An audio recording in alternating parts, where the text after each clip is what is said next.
वो नहीं ली जाती है। बहुत मुश्किल से हमने एक नेशनल सिक्योरिटी काउंसिल बनाई थी, उसका भी किसी प्रकार से कोई प्रभाव नहीं दिखाई दे रहा है। और बुनियादी तरीके से ये अहंकार सिविल सर्विसेज में है, सिविलियन में है, सिविल नेतृत्व में है कि आर्मी के लोग सिर्फ हमारे नौकर हैं, हमको आदेश देंगे, उसके प्रकार वो काम करें, चाहे उसके बारे में इन लोगों को कुछ भी जानकारी नहीं हो। हमारे देश का सबसे बड़ा दुर्भाग्य है। और जनरल मलिक ने जो बात कही है कि जिस प्रकार का युद्ध हमको करना चाहिए, डिप्लोमेटिक भी, और जो छद्म युद्ध होता है जो पाकिस्तान कर रहा है, उसके अंदर जिस प्रकार का काम करना चाहिए था हमारा देश नहीं कर रहा है। कम से कम उस बात को करें और उसके अंदर बहुत सफलता मिलने की संभावना है। और बहुत सारी समस्याएं जो आज पैदा हो रही हैं वो अपने आप ही खत्म हो जाएंगी हम अगर उस प्रकार की चाणक्य नीति से काम करेंगे। जी अमिताभ अग्निहोत्री जी, संक्षेप में सब बात की टिप्पणी। देखिए, एक बात तो मैं कहूंगा, बहुत अदब के साथ में मलिक साहब के इस सुझाव से अपने को अलग करूंगा कि जो छद्म खेल पाकिस्तान खेल रहा है आईएसआई के जरिए, मेरी व्यक्तिगत राय है कि भारत को उसका उत्तर उस ढंग से नहीं देना चाहिए।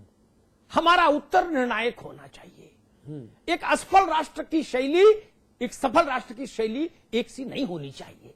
असफल राष्ट्र है पाकिस्तान, टूटता बिखरता क्षण क्षण मरता राष्ट्र है। उसकी तुलना भारत से नहीं, हमारी शैली अलग होनी चाहिए। एक बार शक्ति का मूल्यांकन हो जाए, हो जाने दीजिए।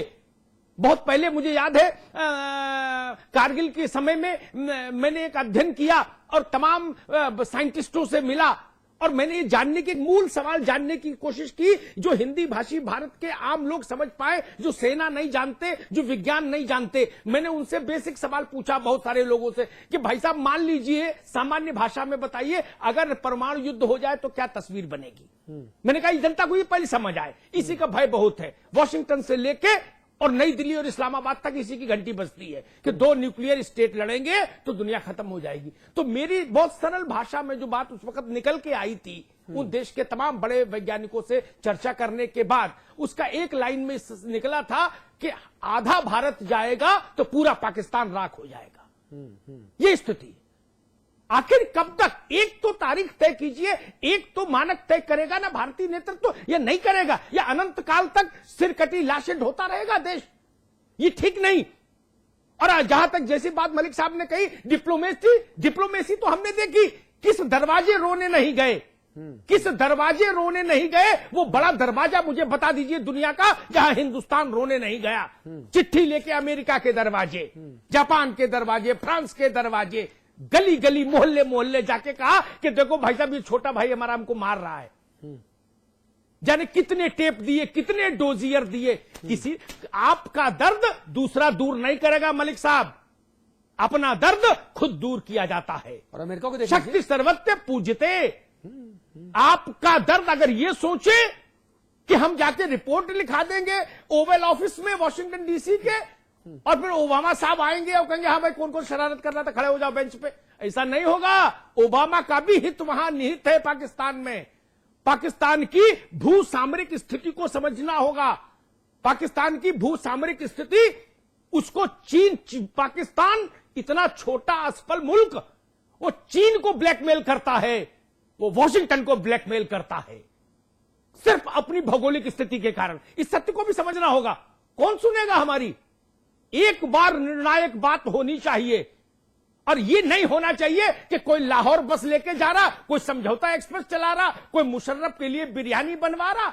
ये क्या ड्रामा है? बात नहीं बनती तो आना जाना बंद करिए। क्यों सिनेमा हो, क्यों क्रिकेट हो, क्यों सुरक्षेत्र हो, बंद करिए। आज कुरुक्षेत्र नहीं कर सकते, समझ आती बात, लेकिन ये सुरक्षेत्र तो बंद करिए। क्यों खेले हम आपके साथ? आप हमारे साथ खून का खेल खेलें और हम जावेद मियांदाद को वीजा दें? ठीक बात है। जाके आईबी के अधिकारियों से पूछिए, जावेद मियांदाद का घर इस्लामाबाद में और दाऊद के ठिकाने, दाऊद की कोठी के बीच में बहुत फासला नहीं है। यह स्थिति है। ठीक बात है। दाऊद का पूरा पता ठिकाना में सैटेलाइट फोटो के भारत ने दिया अमेरिका को। अमेरिका एबटाबाद में उसको ढूंढ लेता है लादेन को, लेकिन इस्लामाबाद में सिगरेट पीता घूमता दाऊद अमेरिका की चिंता का विषय नहीं है। हाफिज सईद भी नहीं है, क्योंकि वो भारत का कांटा है, मेरे दोस्त, हमारे पांव का कांटा हमको ही निकालना होगा। अगर इस भ्रम में जीना चाहते हैं कि कोई ओबामा आएगा और हमारे पांव का कांटा निकाल के चला जाएगा, तो ये संभव नहीं। इस दिवा स्वप्न को देखना जितनी जल्दी हो छोड़ दीजिए। जी, जाहिर तौर पे ये बहुत अच्छी बात है, बहुत अच्छी बात। कुछ कहना मलिक साहब, मैं चाहता हूं कि चर्चा हमारी वैसे भी काफी आगे बढ़ गई है वक्त से। मैं माफी चाहूंगा आज आपको पूरा सम्मान करते हुए, नमन करते हुए मैं माफी चाहूंगा। खंडूड़ी साहब, बहुत शुक्रिया आपका, बहुत धन्यवाद। मलिक साहब जी, आना जरूरी है, क्योंकि बोलिए, अमिताभ जी इस चीज को समझ रहे हैं कि युद्ध ही एक विकल्प है। हाँ, युद्ध एक विकल्प हमेशा रहता है, आखिरी विकल्प, लेकिन उससे पहले बहुत से विकल्प हैं जिनको कि हमें हर प्रकार से इस्तेमाल करना चाहिए, तो जो हम नहीं कर रहे हैं। 65 बरस से क्या अंताक्षरी खेल नहीं, रहे हैं? तो इसीलिए तो कह रहे हैं आज करो। 65 अरे अब तक नहीं किया तो अब करो। 65 साल से क्या हम अंताक्षरी क्यों खेल नहीं रहे हैं, पाकिस्तान को मलिक साहब? तोड़ते? क्यों नहीं उसको तोड़ के अलग अलग करते? क्यों रखा है पाकिस्तान को एक 65 जगह आपने? किस लिए? आज टूट सकता है वो, 65 आपको किसी की जरूरत नहीं है। 65 और जो सुषमा जी ने आज कहा, एक सर गया 10 काट के लाओ, वो है। उसके लिए ये नहीं कि आप एकदम विकल्प पे जाए, युद्ध पे जाए। 65 साल से अरे नहीं। 65 साल से हमने लाहौर बस आती जाती देखी, हरी जी। झंडी दिखाते हुए जी। नेताओं को, प्रधानमंत्रियों को। हमने समझौता एक्सप्रेस देखी, हमने बेनजीर के इस्तकबाल खंडूड़ी जी। लाल कालीन देखे। लेकिन खंडूड़ी इसका जी को मैं मतलब कहना ये नहीं चाहूंगा, कि कोई भी खंडूड़ी तरीका जी, इस प्रकार से किया जाए। खंडूड़ी जी, आपका कमेंट प्लीज। मैं एक सैनिक हूं, मैं समझता हूं उन चीजों को, और हम ये भी जानते हैं कि अब विकल्प क्या होता जी। है। और आपने जो परमाणु जी, युद्ध जी। की बात की है, वो भी मैं समझता हूं। कोई जरूरी नहीं है कि Your हम reaction, परमाणु please. युद्ध Fast कैसे reaction. भागते हो। देखिए- उसके लिए भी हम तैयार हैं, नहीं, लेकिन हर एक चीज का तरीका होता है करने का। मलिक साहब, ये नहीं, नहीं जो आप देखिए- कह रहे हैं कि खंडूड़ी जी को एकदम आज जो- मलिक साहब, मलिक साहब, आपकी तैयारी का प्रश्न ही नहीं है। प्रश्न है नई दिल्ली तैयार है कि नहीं। कैसे नहीं है? सब कुछ है, ठीक है ना। और मैं बता रहा हूं आपको, है, ये पाकिस्तान को भी मालूम है, तभी वो इस चीज को नहीं करता। मलिक नहीं तो साहब- आपके ऊपर वो ये छद्म युद्ध न चलाता, वो आपके ऊपर हमला करता। उसको मालूम है कि उसका भी इस चीज को नहीं पकड़ सकता है। तो ये जी। समझिएगा। खंडूड़ी साहब, योर रिएक्शन प्लीज।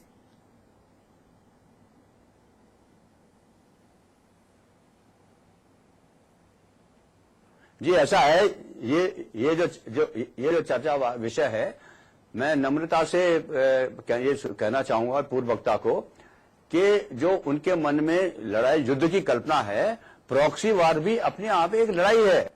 ये एक डरने का या डरपोक का अस्त्र शस्त्र नहीं है। प्रॉक्सी वार्स के माध्यम से आप वही काम करते हैं जो एक खुली लड़ाई के माध्यम से करेंगे।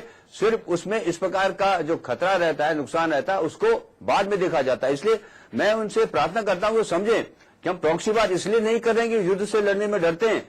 प्रॉक्सी वार युद्ध के भी अलग अलग हिस्से होते हैं। शुरुआत क्या होती है, बीच में क्या होता है, अंत में क्या होता है, अलग अलग हिस्से हैं।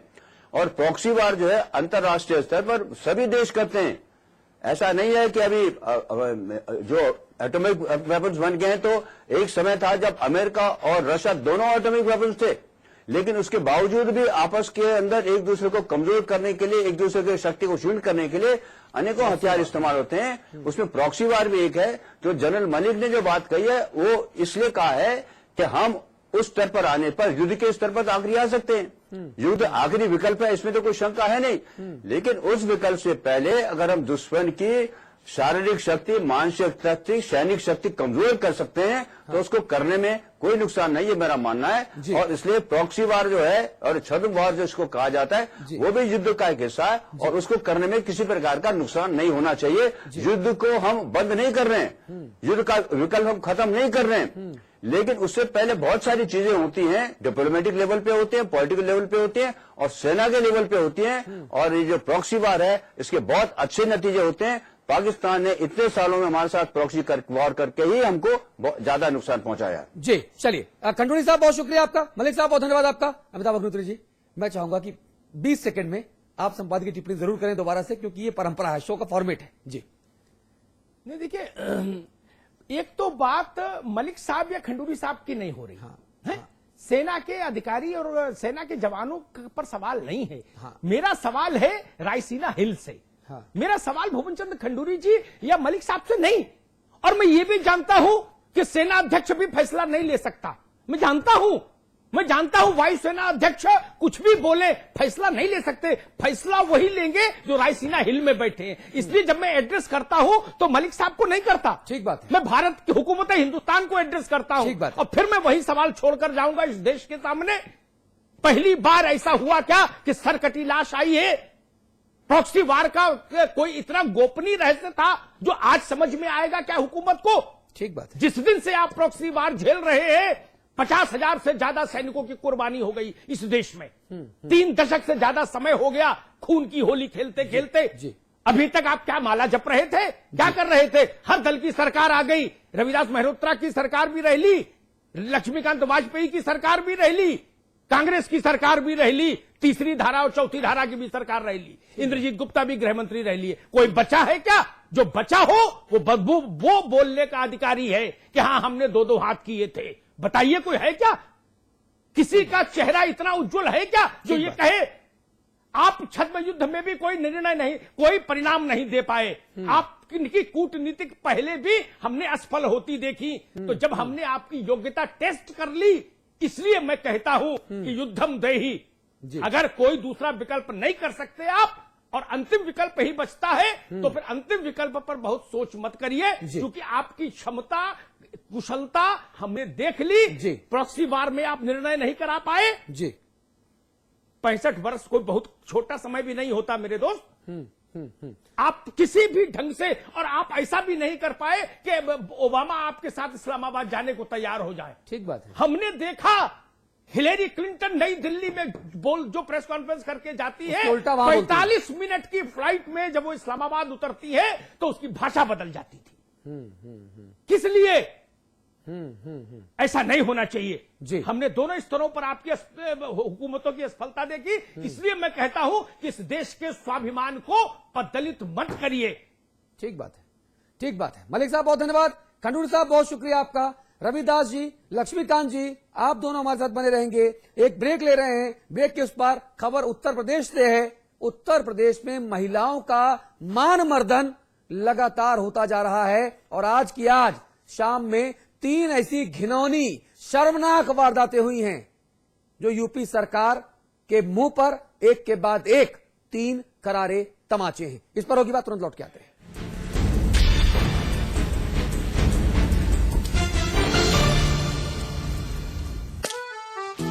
सौंफ, इलायची, खजूर, सब एक से बढ़कर एक है, मगर कोई अपना बड़प्पन नहीं जताता। रहो हमेशा पास पास। कोई जरूरत नहीं है जांच वाच कराने का। 2 महीने भी नहीं हुए हैं गर्भ। तू और तेरा बाप दोनों बिना जांच के हुए थे, उसके बाद भी और उनके भी। पर दादी, फिर ये कैसे पता चलेगा कि माँ और बच्चा दोनों ठीक हैं? चांस क्यों लेना? क्या चांस? वो देखो परसों से सुनती आती हूँ, इसे ठीक करवाई, कभी सिर पे गिर गया तो आज तक कुछ नहीं हुआ। कोई जांच कराने की जरूरत नहीं, कुछ नहीं होगा।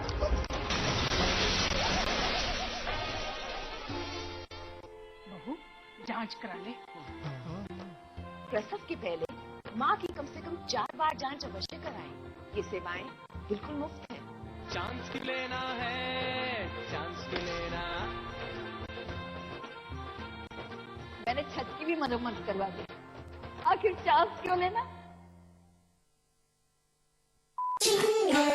आज ली क्या?